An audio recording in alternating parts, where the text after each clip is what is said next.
This is the story of the Jungle Book. You can read along with me in your book. You will know it is time to turn the page when you hear the jungle bird call, like this. Let's begin now. It was many years ago when I, Bagheera, a panther, found a little lost man cub. He was alone and unprotected in the jungle of India. So I took the small boy to a nearby family of wolves I knew. As I had hoped, the mother wolf felt sorry for the man cub, and she said to me, Bagheera, leave him with us, and we will raise him. That is how little Mowgli, the man cub, came to be brought up by jungle animals. He was a favorite with all the wolf cubs of the pack. They treated him just like a brother wolf. Mowgli even made friends with the elephants, and often marched in their elephant patrol. He loved living in the jungle. Although Mowgli did not know it, I would often watch him from a distance to make sure he was safe. You see, the jungle also holds many dangers. There was the crafty Kaa who smacked his forked tongue at the sight of the delicious man cub. Oh, I shudder to think how that tricky snake almost hypnotized Mowgli right into his greedy coils. Luckily, Mowgli called for help, and I arrived in time to save him. But Mowgli's real enemy was the fierce tiger, Shere Khan. Shere Khan hated all men and had sworn to kill the man cub. The tiger did not want to take a chance that the boy would grow up and become another hunter with a gun. It was then that I spoke with Rama, Mowgli's wolf father. I'm sorry, Rama, but even the whole wolf pack could not protect Mowgli from Shere Khan. Everyone is in danger as long as the man cub remains here.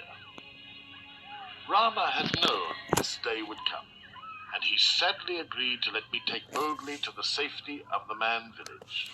The problem now was convincing Mowgli.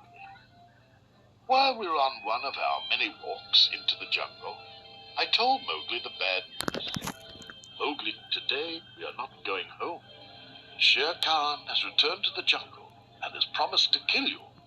I'm taking you to a man village where you belong.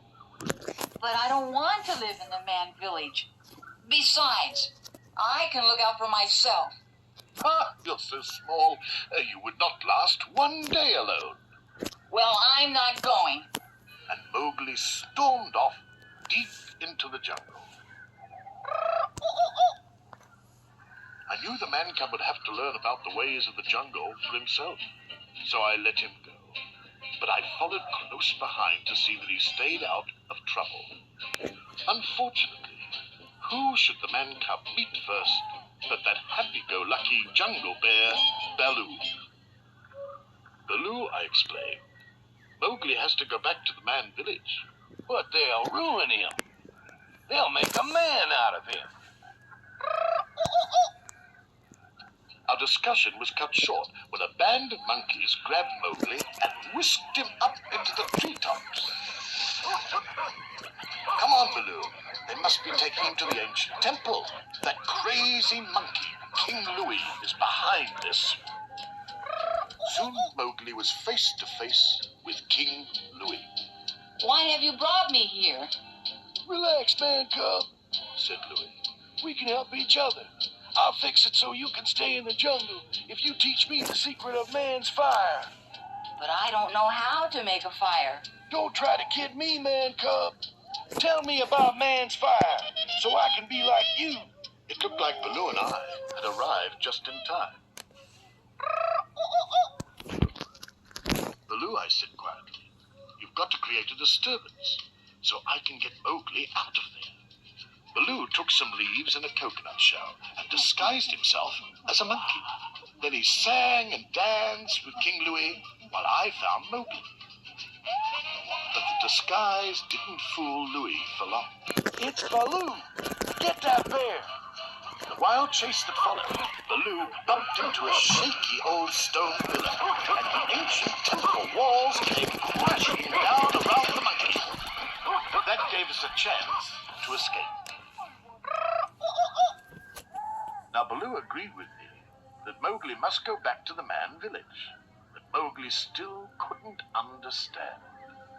But Baloo, I want to stay here and be like you. You said we were partners, but you're just like old Bagheera. Neither of you likes me. Now hold on, little britches, Said Baloo. Bagheera and I are only trying to do what's best for you. You're a human, and you belong with other humans. Mowgli shook his head, turned and sadly walked away. This was just the opportunity Shere Khan had been waiting for.